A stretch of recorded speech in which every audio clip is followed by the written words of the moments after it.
1 महीना हो चुका है और सच बताओ बैकलॉग्स कितने बने, मोटिवेशन कितने दिन चला और फ्रेमवर्क कितना याद हुआ है, क्योंकि मेरा हाल तो एकदम एक्सपेक्टेड से टोटली डिफरेंट। हेलो हाय नमस्ते। सो आज मैं कोई प्रोडक्टिविटी टाइप स्ट्रैटेजी वगैरह कुछ ज्ञान वगैरह नहीं देने वाली, बस रियल टॉक्स करेंगे कि 1 महीने बाद कैसे सर्वाइव करना है और अगर हमारी कंडीशन अच्छी है तो उसको कैसे आगे बढ़ाना है। ओके, स्टार्टिंग में लगता था डेली लेक्चर्स, नो टेंशन, सिर्फ कंसिस्टेंसी एंड डिसिप्लिन के साथ पढ़ेंगे, बट एक्चुअली हो क्या रहा है, लेक्चर्स लेते हैं बट रिवीजन नहीं होता, नोट्स बनाते हैं तो रिवाइज नहीं करते, और फिजिक्स समझ आती है तो क्वेश्चंस में फंस जाते हैं। मतलब टेक्निकली हम पढ़ तो रहे हैं लेकिन उतना रिटेंशन नहीं हो रहा है, क्योंकि और सबसे बड़ी प्रॉब्लम पता है क्या है, हमारा बैकलॉग एक्यूमुलेशन हो रहा है। मतलब बैकलॉग इकट्ठा होता जा रहा है। बैकलॉग सिर्फ लेक्चर्स का नहीं होता, डीपीपी रिवीजन सबका बैकलॉग होता है, और आज एक डीपीपी नहीं हुई, अगले दिन कुछ और काम आ गया तो दूसरी भी नहीं कर पाए, ऐसे करके कब वो एक हफ्ता 200 में बदल जाती है पता ही नहीं चलता, और हमारा चैप्टर अल्टीमेटली हम बोलते हैं कि चैप्टर वीक रह गया। तो मुझे रियलाइज हुआ कि सिर्फ को लेक्चर देखने से काम नहीं चलेगा, क्वेश्चन प्रैक्टिस भी करनी पड़ेगी, स्पेशली वैसे क्वेश्चंस की जैसे नीट 2025 में आए थे, ट्रिकी, लेंदी, जिनको रिकॉल करने में प्रॉब्लम होती है, अवर्शन रीफंड बेस्ड टाइप। तो इस प्रॉब्लम को डील करने के लिए मैंने एक ऐप यूज करना स्टार्ट किया है, दैट इज मेडिक नीट। मैं रिसेंटली इस ऐप को यूज करने लगी हूँ। इस ऐप में एकदम नीट 2025 के स्टाइल के एमसीक्यूज हैं, मतलब सारे टाइप्स के हैं, मेनली 2025 क्योंकि वो टफेस्ट था। वर्शन रीजन क्वेश्चंस भी हैं, एनसीईआरटी पीवाईक्यू रीडर भी हैं, और इसके प्लान्स भी काफ़ी अफोर्डेबल हैं, 299 से स्टार्ट होते हैं, and if you want extra discount and you can use my coupon code साक्षी20। अब मुझे पता है कुछ ना कुछ तो आपको जरूर छूटा होगा, मतलब थोड़े बहुत बैकलॉग्स तो बने होंगे, अब उनको कवर कैसे करना है। सबसे पहली स्ट्रेटेजी तो ये है कि बैकलॉग्स को ना वीकेंड माउंटेन की तरह मत रखो। मतलब अपना ना रूल बना लो कि अगर बैकलॉग बन गया है तो हर दिन जो पुराना बैकलॉग है, लेक्चर है, हर एक पुराना लेक्चर कंप्लीट करना है।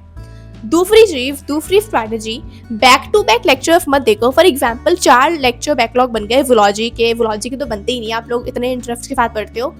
लेट्स टेक केमिस्ट्री के 4 बैकलॉग बन गए, तो बैक टू बैक चारों लेक्चर्स मत देखो, एक लेक्चर देखो, थोड़ा उसको उसमें जो पढ़ा है उसको रिवाइज करो, एटलीस्ट 10 से 20 उसके एमसीक्यूज लगाओ, देन दूसरे लेक्चर्स पे जाओ। बिकॉज अगर बैक टू बैक लेक्चर्स देखते हैं ना तो माइंड में सब कुछ यू कैन अंडरस्टैंड।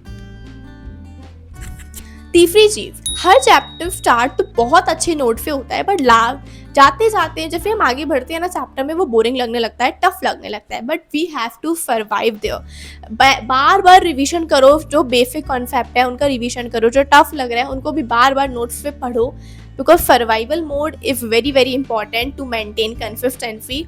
क्योंकि जब चैप्टर टफ होता है ना तो हम सैचुरेट होने लगता है, इक्विलिब्रियम आ जाता है केमिस्ट्री के टर्म्स में बोलूँ तो, बट हमें वहाँ पे सर्वाइव करना है, अपनी कंसिस्टेंसी को मेंटेन करना है, तो बार बार रिवीजन करना पड़ेगा हमें।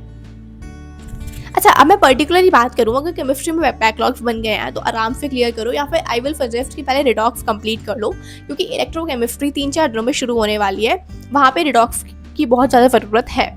तो सॉल्यूशंस का बैकलॉग बन गया है तो अभी इसको साइड में रखो, पहले रिडॉक्स कंप्लीट करो 11th का, देन इलेक्ट्रोकेमिस्ट्री पे मूव करो, क्योंकि फिर साइड बाय साइड सॉल्यूशंस को कंप्लीट करना। फिजिक्स में बैकलॉग बन गया है तो उसको धीरे धीरे साइड बाय साइड कंप्लीट करो, और एक चीज़ सजेस्ट करूँगी कि 1.5, 1.7 या 1.2 पॉइंट की स्पीड पे मत देखना, फिजिक्स के लेक्चर समझ नहीं आएगा। मुझे पर्सनली ऐसा लगता है, अगर मेरा कभी कभी बैकलॉग बन भी जाता है तो मैं नहीं देखती बिल्कुल भी स्पीड बढ़ा के, मैं मैक्स टू मैक्स 1.25 कर लेती हूँ। कभी कभी लगता है कि वो बहुत ही बेसिक कॉन्सेप्ट चल रहा है तो 1.5, इससे ज़्यादा नहीं बढ़ाती, और नहीं बढ़ानी चाहिए, अदरवाइज समझ नहीं आता है। तो फिजिक्स के ऐसे कंप्लीट करो। जूलॉजी में तो आई एम श्योर बना ही नहीं होगा। बॉटनी में अगर बन गया है तो बॉटनी में चैप्टर कंप्लीट होने में अभी टाइम है, तो आई विल सजेस्ट कि जो पहले के लेक्चर्स बन गए उनको कवर कर ही लो। अब दूसरे चैप्टर का वेट मत करो कि दूसरा चैप्टर स्टार्ट होगा तब वो स्टार्ट करेंगे, कवर कर लो। 1 महीने पढ़ने के बाद मेरा हाल बताऊं तो भाई आप लोगों को पता ही है, टेलीग्राम पर लोगों को पता ही है, मैसेज डालती रहती हूँ, शेड्यूल इतना हैक्टिक हो गया है, असाइनमेंट पे असाइनमेंट, डीपीपी, मॉड्यूल वगैरह जो मेरे फायदे सॉल्व भी नहीं हो रहे हैं, मेरे भी इन सब चीज़ों के बैकलॉग्स बन चुके हैं, तो इतना ज़्यादा हैक्टिक हो गया है। और साथ में ये यूट्यूब, तो मैं यूट्यूब पे वीडियो भी नहीं डाल पा रही थी क्योंकि मेरा शेड्यूल बहुत ज़्यादा हेक्टिक हो गया था, और 12th है भाई, साथ में 11th को भी लेके चलना पड़ेगा, तो शेड्यूल सच में बहुत ज़्यादा हेक्टिक हो गया। और अच्छा है हेक्टिक हो गया है, अभी से हेक्टिक हो रहा है तो अच्छा है, वरना हमें लास्ट में उम्मीद के भरोसे रहना पड़ेगा, उम्मीद फीरीफ के भरोसे। तो what if actually helping me if हमारा YPT ग्रुप, लिटरली वो मेरी बहुत हेल्प कर रहा है। आप लोग भी बताना आपको की हेल्प कर रहा है YPT ग्रुप जो मैंने बना रखा है। भाई एक अलग ही मोटिवेशन आता है उसको देख के, तो साक्षी पढ़ ले यार, इतने बच्चे पढ़ रहे हैं, तू भी पढ़ ले। और आपकी क्या कंडीशन है 12th में, मतलब 1 महीने पढ़ने के बाद, do let me in the comment section and I will wait for your ideas for my next videos, क्योंकि मेरा माइंड इतना सैचुरेट हो चुका है ना कि मुझे कुछ भी आइडियाज़ नहीं आते हैं।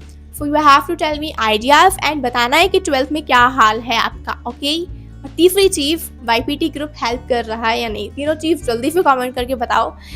आई am waiting to read your comments. Till then, bye bye, see you soon and keep studying, keep working hard. I will see you in the next one. Till then, bye bye and subscribe the channel. Bye.